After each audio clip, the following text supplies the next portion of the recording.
안녕하세요. 오늘도 사연살롱을 찾아주셔서 감사합니다. 서울에서 공무원 생활하며 부모님과 함께 살고 있는 30대 중반의 솔로 여자예요. 이 일 저 일 겪다 보니 어느덧 30대 중반의 노처녀가 되었네요. 이러다가 40살까지 시집 못 가는 거 아닌가 점점 불안해집니다. 무려 2번을 결혼 문턱까지 갔다가 어떤 큰 사건들로 인해 빠꾸에서 돌아왔기에 새로운 남자를 만나기도 두렵네요. 정들어서 결혼 추진했다가 또 안 좋은 일로 틀어질까 봐요. 슬슬 날이 추워지니 제 마음에도 구멍이 뿅 뚫린 것 마냥 휑하니 인생이 허무합니다. 요 근래 지인 결혼식에 많이 참석했는데 저도 언젠간 새하얀 웨딩드레스를 입을 날이 오게 될지 이대로 늙어 죽을지 앞날이 캄캄하네요. 제가 살아온 이야기를 풀어놓으면 일일 드라마로 한 3년치는 나올 것 같아요. 그 정도로 산전수전 공중전까지 다 겪으며 열심히 살아왔거든요. 제가 어느 정도로 힘들게 살아왔는지 하늘이 알고 땅이 안다면 정말 착실하고 좋은 남편감을 언젠간 뚝 떨어뜨려 놔주겠죠. 평생 솔로로 살고 싶은 마음은 없는데 어딘가엔 제 짝이 꼭 있었으면 좋겠습니다. 지금 제 이야기를 함께 해주시는 여러분 중에 좋은 남자 있으면 소개팅 한번 시켜주세요. 저 정말 수고 많이 하면서 살아왔거든요. 살면서 예기치 못한 고난과 역경이 참 많을 텐데 그런 것 따위 씩씩하게 잘 헤쳐나갈 자신 있습니다.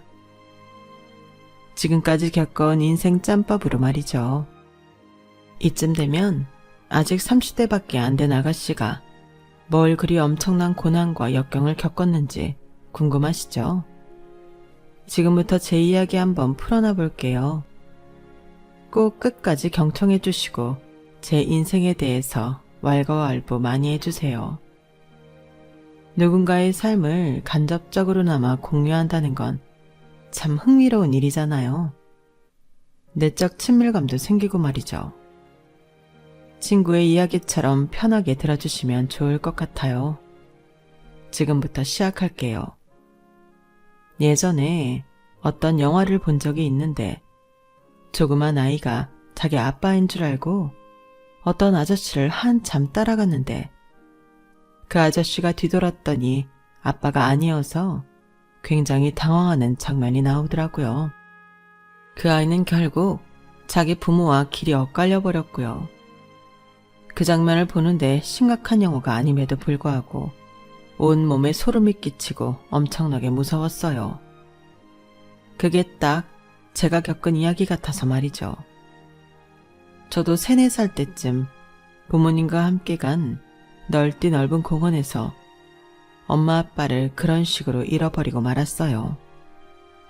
너무 어렸을 때라 기억은 잘 안 나지만 제가 많은 인파 속에서 엄마의 붉은 치맛자락만 보고 마구 쫓아갔던 기억이 나요. 한참을 쫄래쫄래 따라갔는데 엄마인 줄 알았던 빨간 치마 입은 여자가 뒤돌았을 때 엄마의 얼굴이 아니더군요. 전 너무 놀라 그 자리에 주저앉아 엉엉 울었어요. 그리고는 그 후로 기억이 없네요. 바로 다음 기억은 고아원에서 지낸 눈물의 세월들이고요. 그렇게 어린 시절에 너무도 허무하게 부모님을 잃고 말았어요. 어느 순간부터는 엄마, 아빠의 이목구비조차 떠오르지 않더라고요. 하도 그리워하며 매일 밤 울며 잠들었더니 꿈에서 엄마 아빠가 나오긴 하는데 얼굴만큼은 검은 먹구름으로 처리되어 나오더군요. 꿈에서도 보지 못하는 엄마 아빠가 뼈에 사무치게 그립고 보고 싶었어요. 고아원에서도 잘 적응하여 활발하게 지내는 친구들도 참 많았는데 내성적인 저는 그게 잘 안 되더라고요. 그렇다고 책 읽고 공부하는 걸 좋아하지도 않아서 고아원 내에서 마음의 문을 닫은 채 그저 무기력하게만 지냈어요. 지금 생각해보면 소아 우울증, 만성 무기력증이었던 것 같아요. 하지만 부모님도 가족도 없던 그 상황에서 저의 외롭고 쓸쓸한 마음을 헤아려 줄 사람은 없었죠. 워낙 부모님을 많이 그리워하다 보니 드디어 꿈속에서 엄마 아빠 얼굴이 아주 또렷하게 보였어요. 심지어 대화까지 나누었죠. 지혜야, 우리 지혜, 내 딸을 드디어 만났구나. 엄마가 얼마나 많이 그리워하는지 알고 있지? 근데 한 가지 마음 아픈 건 우리 지혜가 늘 너무 슬프고 우울하게 하루하루를 지낸다는 거야. 엄마도 멀리 떨어진 곳에서 힘들지만 씩씩하게 지내고 있어. 엄마 아빠가 널 찾으려 엄청나게 노력하고 있지만 아직 인연의 끈이 닿지 않는구나. 하지만 언젠간 반드시 우리 딸 찾아낼 거야. 그러니 그때까지 우리 지혜도 하루하루 열심히 살아줄래? 지금도 그렇게 누워있으면 안 돼. 정신 차리고 일어나죠. 제발. 엄마, 어딨어요? 아빠도 너무 보고 싶어요. 그렇게만 미소 지으며 쳐다보지만 말고 제발 저에게 와주세요. 제발요. 근데 내 몸이 왜 이렇게 안 움직이지? 이상하다. 진짜 몸이 안 움직였어요. 엄마 아빠 얼굴을 꿈에서 보고는 깜짝 놀라서 눈뜨고 정신 차렸다고 생각했는데 몸이 말을 듣지 않더군요. 전 한참 뒤에야 몸을 좀 움직이며 정신을 차릴 수 있었죠. 깨어보니 병실이었어요. 머리가 깨질 듯이 아팠고 미식미식 토할 것만 같았어요. 알고 보니 시설이 열악했던 고아원에서 연탄가스 누출 사고가 있었던 거더군요. 거의 다 죽어가는 절 병원에서 살려낸 거였죠. 그제서야 꿈속에서 엄마 아빠가 제게 자꾸 일어나라고 했던 이유를 깨달았어요. 그리고는 다짐했죠. 이렇게 무기력하게만 있으면 안 되겠다. 엄마 아빠를 만나는 날까지 내 자리에서 최선을 다해 열심히 살자. 부끄럽지 않은 박지혜가 되도록 하자. 그때부터 저는 완전히 180도 다른 사람이 되었어요. 학교 공부도 전과 달리 정말 열심히 했어요. 고아원 원장님이 이렇게 말씀하실 정도였죠. 아니 지혜 제가 연탄가스를 마시더니 갑자기 천재가 됐나? 완전히 뇌에 모터가 달린 사람처럼 똑똑해지고 부지런해졌네? 공부를 하다 보니 대학교를 가고 싶다는 욕심까지 생기더군요. 하지만 현실적으로 성인이 되어 고아원을 나가게 되면 생활비 자체도 많이 드는 것을 알았기에 일단 취업해서 돈을 벌기로 했어요. 알아보니 야간대학이나 방송통신대학 등도 있다고 하니 대학 가기는 다음으로 미뤘죠. 고등학교를 다니며 구급 공무원, 고졸 전형 준비를 꾸준히 했어요. 그 어린 나이에 잠도 제대로 안 자고 열공에 열공을 더했던 것 같아요.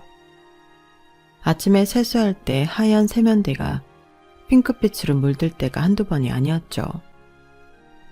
전 피곤하면 꼭 코피가 나곤 했는데 어린 나이에 새벽까지 공부를 하다 보니 코피를 달고 살았던 것 같아요. 그러한 노력의 결실로 졸업과 동시에 공무원에 합격할 수 있었어요. 고아원 친구들과 원장님도 진심 어린 축하를 해주더군요. 쟤야, 진짜 축하한다. 역시 넌 해낼 줄 알았어.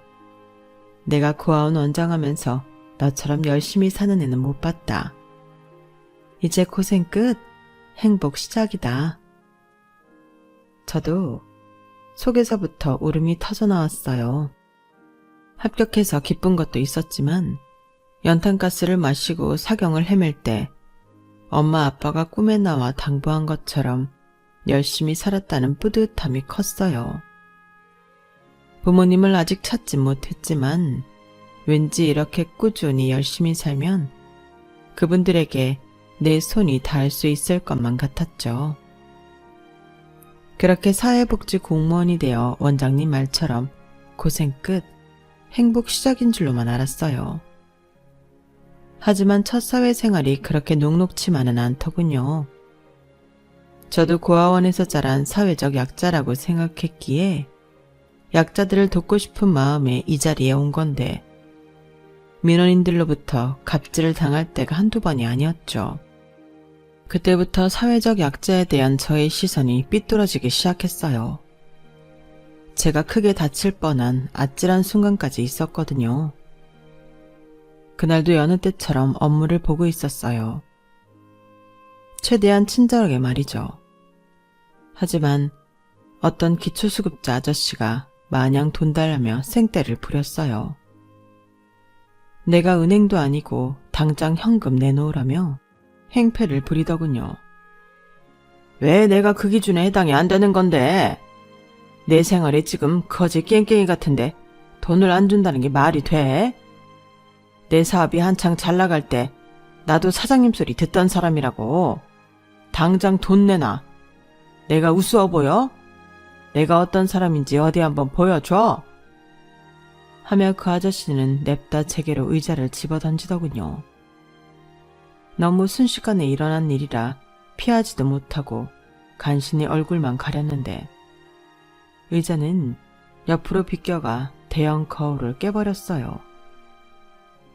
쫄보인 저는 눈을 뜨고 상황 파악을 했어요. 행패 부린 아저씨 옆에 앉아있던 아주 왜소한 할머니께서 그 아저씨 팔을 밀쳐서 의자가 비껴갈 수 있었던 거예요. 직원들의 신고로 경찰에 출동했고 행패 부린 아저씨는 바로 연행돼 갔어요. 전 저를 구해준 할머니에게 찾아가 감사의 인사를 전했어요. 저 또한 너무 놀라 눈물을 흘리면서 말이죠. 선생님 덕분에 살았습니다. 감사합니다. 연락처 주시면 제가 꼭 살해하도록 하겠습니다. 에휴, 대쇼, 뭔 살해. 그리고 나 선생님 아니고 그냥 돈 없는 할머니예요. 그 쌍놈의 자식이 이렇게 곱디고 온 아가씨를 크게 다치게 할 뻔했네 그려. 미친놈이 지가 강도도 아니고 아가씨한테서 돈을 뺏으러 그래. 에휴, 늙음하게 나도 10년 감수했네.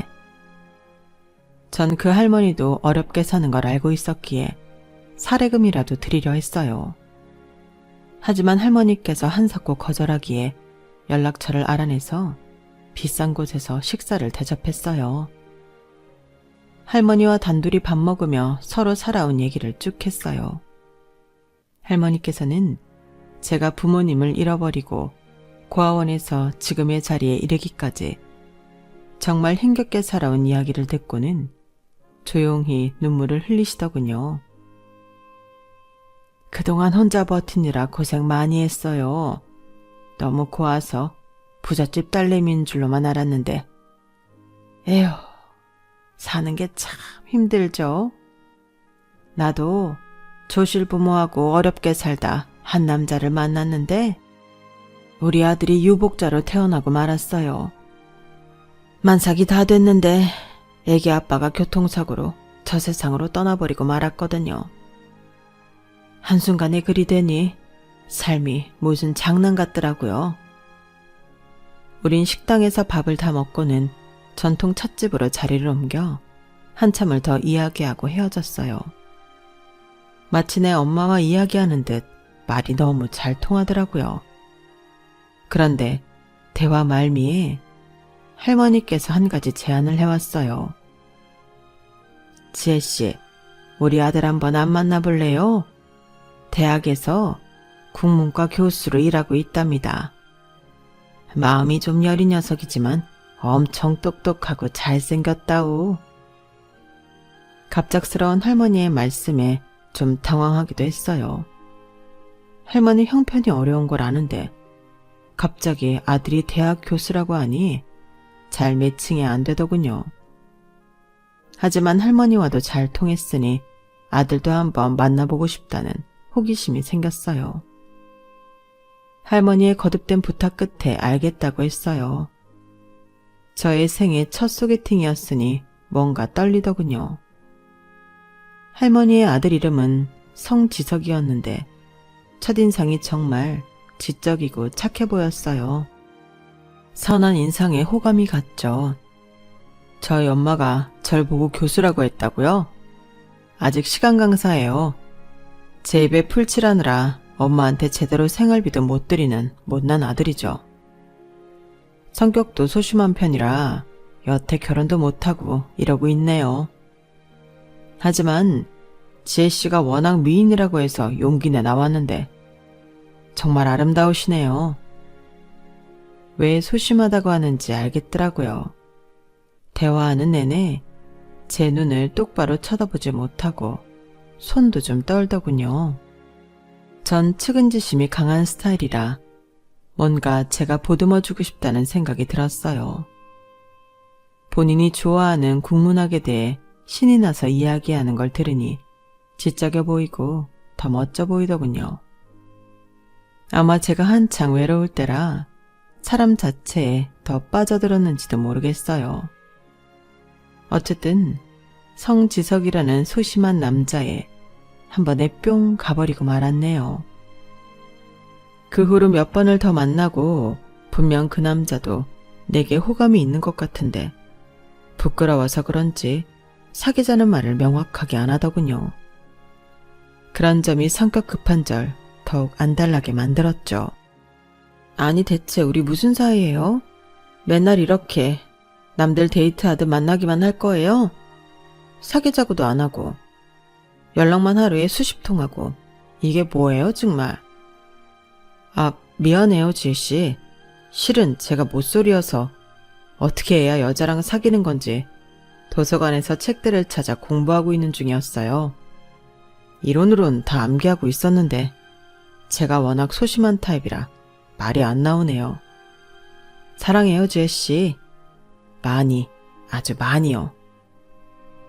그 남자 멘트의 여러 부분에서 헉 하고 놀라고 말았어요.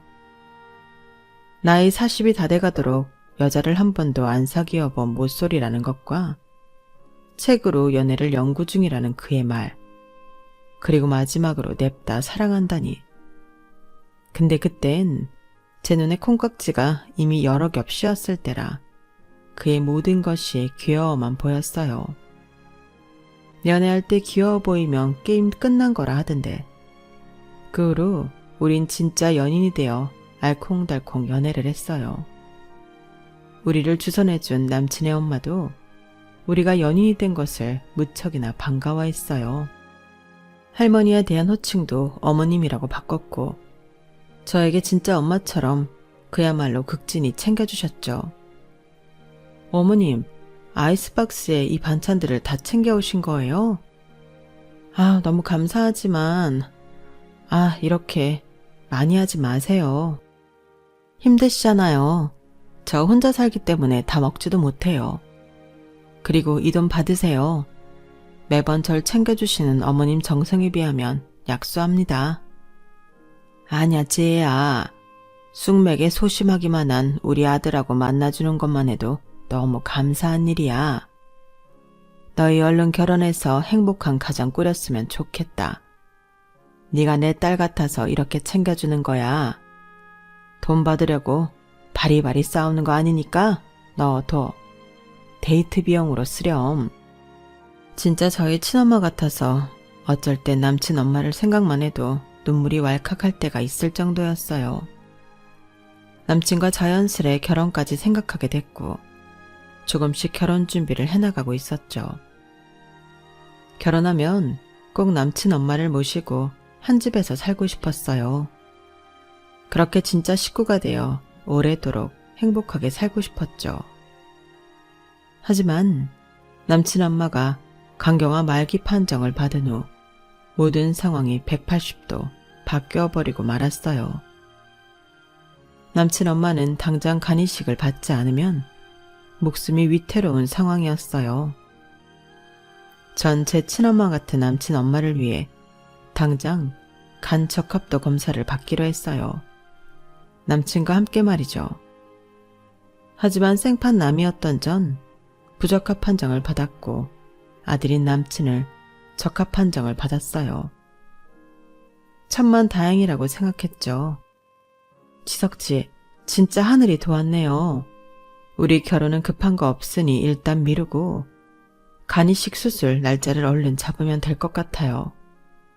어머님 살릴 수 있게 되어 진짜 다행이에요.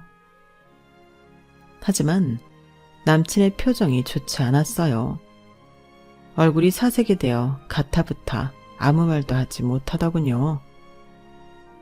그래도 당연히 본인 엄마이기에 이식 수술을 확정하고 병원에서 수술 날짜만 기다리고 있었죠. 그런데 수술 당일, 저와 남친 엄마는 먼저 도착해 있는데 잠시 어딜 들렀다 온다는 남친은 소식이 없더군요. 저와 남친 엄마, 병원 측에서도 남친에게 전화를 수십 통 했지만 받지 않았어요. 남친 엄마는 매우 위급한 상황이어서 병원에 계속 입원해 있을 수밖에 없었고 제가 집까지 찾아갔죠. 그랬더니 남친은 집에 없고 책상에 쪽지 한 장 남겨져 있더군요. 죄송해요 모두들. 수술이 너무 무서워요. 진짜 죽을 죄를 졌어요. 하지만 어쩔 수 없네요. 전 멀리 떠납니다. 찾지 마세요. 자기 엄마한테 간 이식 수술해주는 게 무서워서 도망간 꼴이라니. 내 남친이지만 세상에 이런 등신 쪼다 병신이 따로 없었죠. 간 이식을 받지 못하면 남친 엄마가 당장 돌아가실 걸 알았기에 가슴이 철렁하더군요. 남친이 남긴 쪽지를 들고 비참한 마음으로 남친 엄마에게 보여드렸어요. 거의 다 죽어가는 남친 엄마와 저는 허망한 맘에 부득이 안고 울었어요. 얼마 후 남친 엄마는 거의 유언처럼 제게 쌈짓돈을 쥐어주더군요. 지혜야, 짧지만 진짜 내 딸 같은 너와 만나서 행복했다. 바보 같은 내 아들은 잊고 깨끗하게 새 출발하렴. 이 돈이 내가 모은 돈 전부야. 요즘 아가씨들 백화점에서 몇백만 원짜리 명품백도 산다는데 이거 갖고 가서 비싼 핸드백도 사고 그래. 돈 많고 자상한 남자 만나서 결혼도 하고 아이도 낳고 행복하게 살려무나. 내 앞에 저승사자가 왔다리 갔다리 하는 걸 보니 난 진짜 얼마 남지 않았나 봐. 내가 죽으면 내 뼈가루를 바람에 흩날려 주겠니? 다음 생에는 사람으로 태어나서 이 고생을 다시 겪고 싶진 않구나. 그저 바람이 되어 여기저기 여행이나 하며 살고 싶어. 안 돼요, 어머님. 조금만 기다리시면 지석 씨가 올지도 몰라요. 제발 조금만 기다려주세요. 하지만 그 등신 같은 남친은 끝끝내 오지 않았고 간이식을 받지 못한 남친 엄마는 바로 돌아가시고 말았어요. 남친 엄마가 준 봉투에는 꼬깃꼬깃한 현금 500만 원이 들어있었죠. 그 돈에 제 돈까지 합쳐 장례를 정성 들여 치러드리고 남친 엄마를 잘 보내드렸어요. 그 어느 때보다 많이 울었던 기간인 것 같아요. 그리고 딱 한 달 후 남친에게 전화가 오더군요. 냅다 쌍욕을 박아떨었죠. 야, 이 미친 새끼야. 네 엄마 그렇게 죽게 만들고 밥이 넘어가고 잠이 오대? 이 쪼다 같은 소심한 새끼. 연락하지 말라며. 나한텐 왜 또 전화했냐? 불쌍한 어머님 장례까지 다 치러드렸다, 이 개새끼야. 정말 미안해, 자기야. 난 주삿바늘만 봐도 기겁하던 사람이라 도저히 내 몸에 칼을 댈 수 없었어. 내가 미친놈인 건 알아. 불쌍한 우리 엄마. 그런데 자기야, 우리 결혼은 그대로 진행해야 하지 않을까? 뭐? 이놈이 제대로 미쳤네. 너 사이코냐? 결혼은 무슨 결혼? 내가 너 같은 사이코를 어떻게 믿고 결혼해서 애 낳고 사냐? 너 평생 내 눈앞에 보이면 아주 작살낼 줄 알아. 다신 연락도 하지 말고 내 앞에 나타나지도 말어. 알겠냐? 세상엔 참 별별 사람이 다 있죠. 자기 엄마 허망하게 죽게 만들어 놓고 결혼 운운하는 꼴이라니. 남친이 내 앞에 있었다면 죽방을 날려버렸을 거예요. 그래도 분이 풀리지 않았겠죠. 그렇게 저희 첫 연애는 장렬히 막을 내렸어요. 그 후로는 가끔씩 들어오는 소개팅도 거부하며 주민센터에서 일만 했어요. 연애는 나중에 내 마음이 완전히 정리된 다음에 하자고 다짐하면서 말이죠. 그러던 어느 날 옆자리에서 근무하던 남자 동료가 제게 사진 한 장을 보여주더군요. 지혜씨, 이거 지혜씨 사진 아니에요? 주민센터 1층 카페에서 차 마시는데 유리창에 실종 아동 사진들이 붙어 있더라고요. 실종 당시 어렸을 적 사진이랑 현재 모습을 AI로 예상해서 말이에요. 그런데 지혜씨 현재 모습이랑 너무 비슷해서 내가 찍어 와봤어요. 한번 봐요. 전 남자 동료가 찍어온 사진을 보고는 너무 놀라 입이 다물어지지가 않았어요. 저와 헤어스타일 빼고는 이목구비가 정말 비슷하더군요. 나이도 비슷했고요. 제 이름은 박지혜였고 포스터 속 이름은 김수영이었지만 박지혜는 고아원에서 새로 주어진 이름이었기에 내 본명이 김수영이었을지도 모르는 노릇이었죠. 실종 어린이 포스터 속의 김수영이 진짜 내가 맞는지 아닌지 확인도 안 된 상태였지만 가슴이 두근두근했어요. 제가 너무 긴장한 탓에 얼어버리니 남자 동료가 말하더군요. 자, 진정하고 내가 최대한 도울게요. 지혜씨가 이 사진 속 김수영이 맞는지 부모님은 살아계시는지 우리 같이 알아봅시다. 팔을 걷어붙이고 날 돕겠다던 남자 동료는 내 옆에서 오래 근무하던 유부남 임만수였어요. 한 5년 전에 결혼하여 바로 아들도 낳았지만 부인과 사이가 안 좋아 항상 제게 상담을 하던 사람이었어요. 아직 결혼도 안 한 제게 말이죠. 서로 일도 도우며 꽤 친한 동료였는데 이렇게 사적인 일까지 발벗고 나서서 도와준다고 자처하니 정말 고맙더군요. 여러 단계를 거쳐 정확하게 확인한 결과 그 포스터 속 김수영은 제가 맞았어요. 드디어 꿈에만 그리던 우리 엄마 아빠를 만날 수 있게 되었죠. 세상 그 어느 순간보다도 너무너무 떨리더군요. 화장한 모습을 보면 엄마 아빠가 절 못 알아볼까봐 화장도 안 한 채로 최대한 수수하게 입고 나갔어요.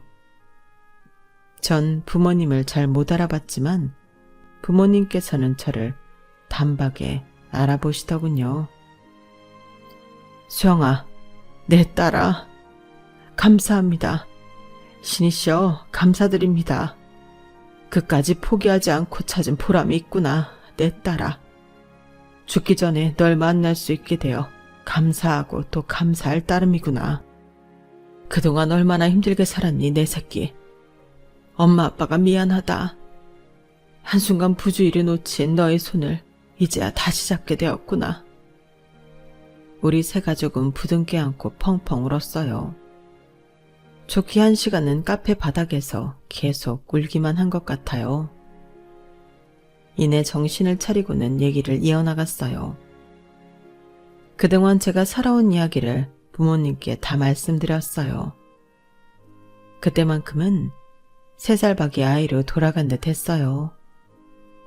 내가 엄마 아빠 없이 혼자서 얼마나 힘들게 살아왔는지 나의 수고로움을 좀 알아달라고 어리광 부리듯 이 얘기 저 얘기 다 꺼낸 것 같아요. 저도 부모님께서 살아온 이야기를 들을 수 있었어요. 수영아, 넌 아빠 나이 47살에 얻은 너무 소중한 늦둥이 외동딸이었어. 네 엄마가 40살에 어렵게 아이를 가졌으니 이보다 더 귀한 보물은 없었지. 너를 9몇 년간은 미친 사람처럼 전국을 다 뒤지고 찾았지만 우리 인연의 끈이 닿지 않더구나. 그 몇 년간 정신과 약으로 근근히 버티면서 폐인 생활을 했지만 다시금 정신을 차리고 열심히 살아야만 했어. 우리는 언젠가 반드시 우리 딸 수영이를 다시 만날 수 있을 거라 생각했거든. 널 그리워하는 만큼 그 힘을 원동력으로 삼아 엄마 아빠 둘 다 새로운 일자리를 찾아 열심히 살아왔단다. 우리 두 사람을 살린 건 바로 너야. 부모 없이 이렇게 잘 자라주어서 너무나 고맙구나.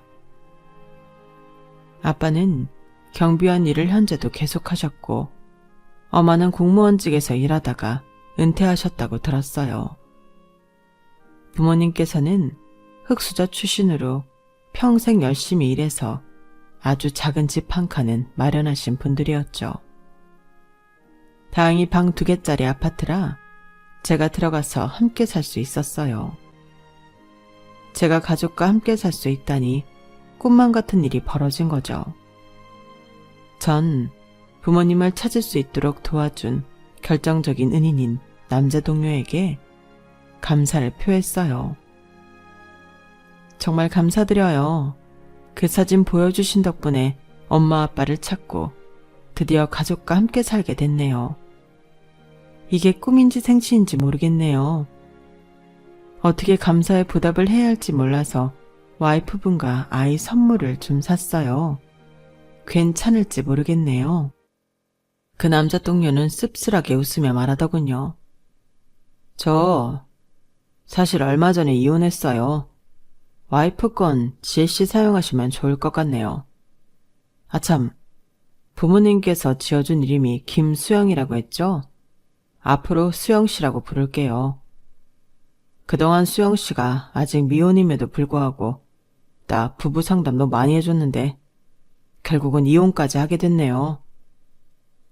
사실 홀가분해요. 우리 집안과 안 맞는 사람이었거든요. 알다시피 와이프가 시댁 스트레스를 많이 받았었는데 내가 보기에 우리 가족들은 진짜 법 없이도 살 수 있을 정도로 착한 사람들이거든요. 아무리 100번 1000번 생각해도 와이프가 과잉 반응하는 것 같고 시댁 식구들 욕을 내 앞에서 할 때면 정말 화가 머리끝까지 나더군요. 어쩔 수 없이 또 애 앞에서 싸우게 되고요. 우리 아들한테 미안할 따름이죠 뭐. 에휴. 어머, 그러셨군요. 그렇게 안 좋은 상황 속에서도 절 많이 도와주셔서 감사해요. 그럼 아드님 선물만 갖고 가시고 제가 밥 한번 좋은 곳에서 살게요. 제 평생의 은인이신걸요. 정말 날 평생의 은인이라고 생각해요? 그럼 제 부탁 하나만 들어주시겠어요? 요즘 기분도 꿀꿀한데 동물원 한 번만 같이 가주시겠어요? 좀 뜬금없는 제안이었지만 진짜 은인으로 생각하던 사람이었기에 오케이 했죠. 그런데 동물원 앞에서 만나기로 한 당일 그는 자기 아들을 데리고 나왔더군요. 그러면서 이렇게 말했어요. 직장 밖에서 만나는 자리이니 호칭 따위 필요 없이 절 만수 씨라고 편하게 불러줘요. 우리 아들은 4살이고 임지명이에요. 우리 지명이 말 아주 잘한답니다. 자, 인사해라 지명아. 직장 동료인 만수 씨가 아들까지 데리고 나와 좀 황당했지만 똘망똘망한 아이가 너무 귀엽더군요. 절 제법 잘 따라서 아들 지명이와도 꽤 친해졌죠. 그렇게 우린 아주 오랜 시간에 걸쳐서 서서히 친해졌어요. 맨 처음엔 친구처럼 지내다가 발령을 서로 다른 곳으로 받아 떨어지게 되자 본격적으로 고백하더군요. 미치겠어요, 수영씨. 너무 힘들어요. 네? 새로운 곳에서 업무 적응이 많이 힘드신가요? 아니요, 일적으로는 문제 없어요. 다만 매일 아침마다 보던 수영씨 얼굴, 아름다운 모습을 볼 수 없게 되니 미쳐버릴 것 같아요. 더 이상 떨어져서 지내기 싫어요. 매일 수영씨 얼굴 보면서 살고 싶어요. 정말 염치 없는 부탁이지만 나와 우리 아들 지명이를 받아주실 수 있을까요? 전 갑작스런 그의 프로포즈에 좀 당황하고 있었는데 그는 마음이 급한 듯 이야기를 쭉 이어가더군요. 그리고 이런 얘기는 좀 속물스럽지만 그래도 우리 집안이 강남 빌라 한 채를 소유하고 있고 이모들까지 모두 한 건물에 살고 있어요. 다들 진짜 선한 분들이고 수영 씨를 예뻐해 줄 거예요. 지명이도 이모들이 많이 봐주시니 육아 걱정은 마세요. 지명이가 수영 씨를 너무 좋아하고 맨날 수영 씨 얘기해요. 잠깐만요. 옆에 지명이 있으니 바꿔줄게요. 누나, 수영 누나. 아빠 마음속에 늘 나와 수영 누나가 있대요. 우린 꼭 가족이 될 거래요. 얼른 우리 집에 와줘요. 같이 짜장떡볶이 만들어 먹어요. 내가 옆에서 요리 도와줄게요. 이렇게 부자가 합심하여 절 밀어붙이니 이 상황에서 내가 예스를 안 하기도 참 모하더군요. 그동안 썸 탄 기간도 있고 은연중에 그와 사귈 마음도 갖고 있었으니 오케이 했어요. 결혼을 너무 쉽게 생각했고 내가 내 자리에서 성실하면 잘 살 수 있을 거라 여겼기 때문이었죠. 제 나이도 벌써 30대가 되고 보니 마음이 다급했던 것도 사실이었고요. 긴장되는 마음으로 부모님께 말씀드려 봤더니 엄마는 반대하셨어요. 수영아, 엄마가 널 잃어버리고 키워주지 못해 양육의 어려움을 정확히 다 표현하지 못하겠지만 자기 새끼 기르는 것도 어렵다는데 남의 새끼인들 오죽하겠니? 우리 가족 형편이 좋은 건 아니지만 너도 안정적인 공무원이고 이렇게 아름다운 아가씨가 뭐하러 재혼자리에 가려고 하니? 엄마 말 듣고 이쯤에서 끝내도록 해라. 아빠는 그래도 제 선택을 믿는다며 제 뜻을 존중해 주시더군요.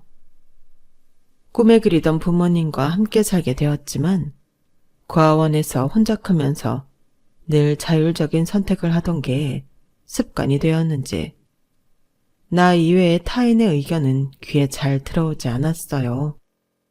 그게 엄마의 의견이라도 말이죠.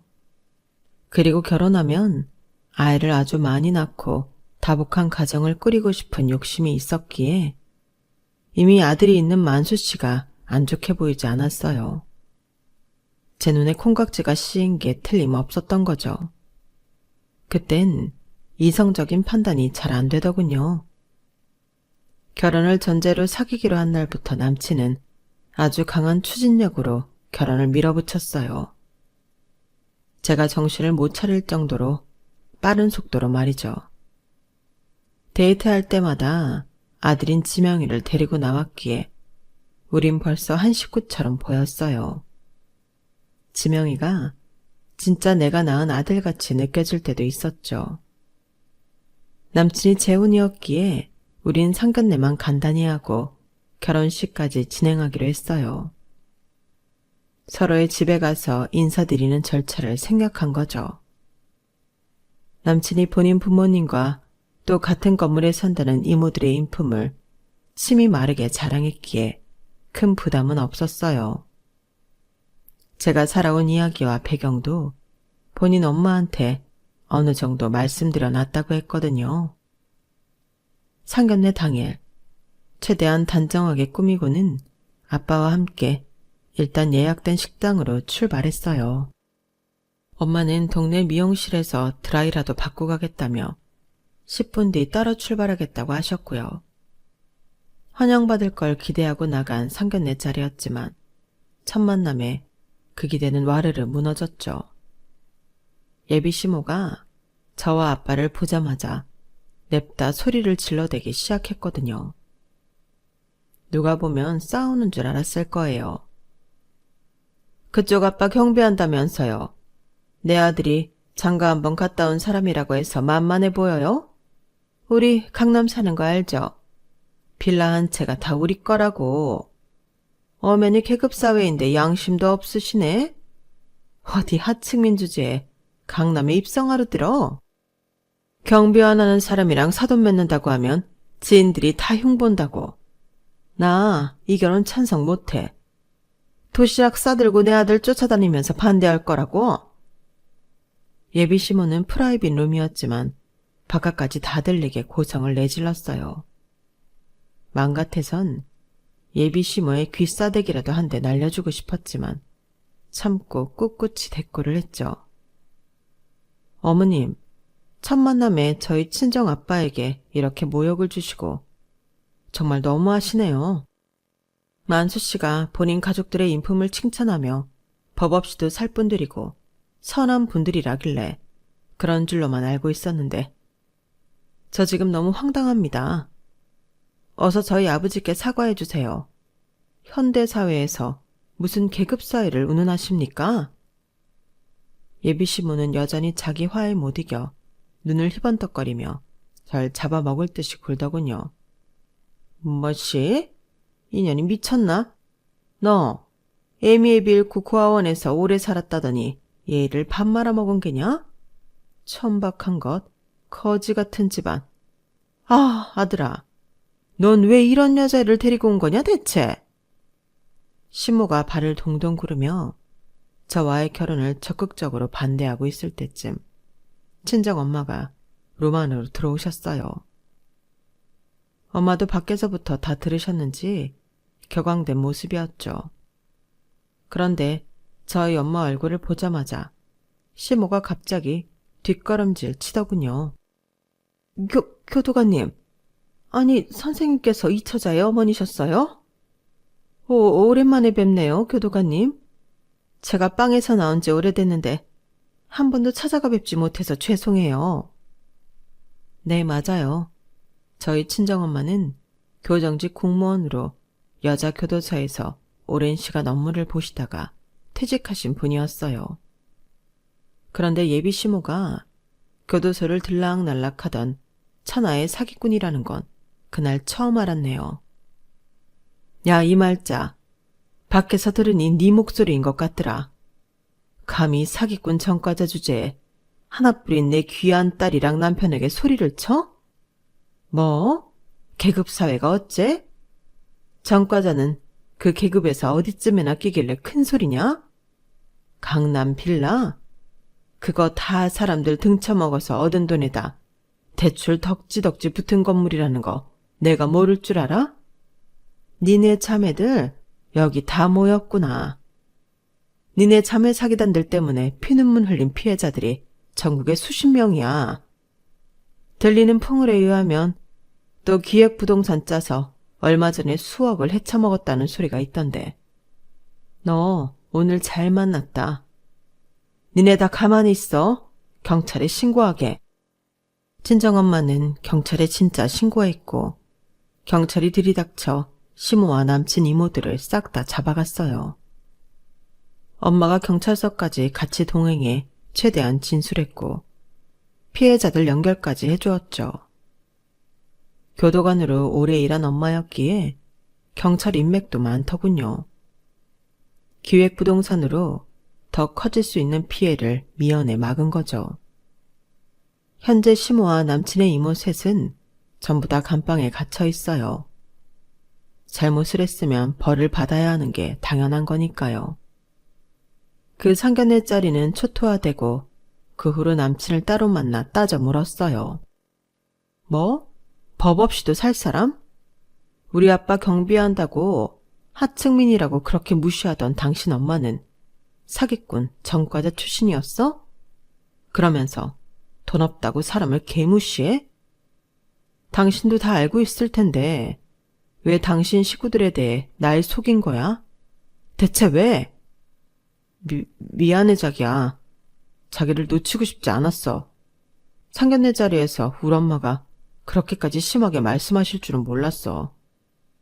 우리 엄마 말은 세게 해도 본성은 착한 사람이야.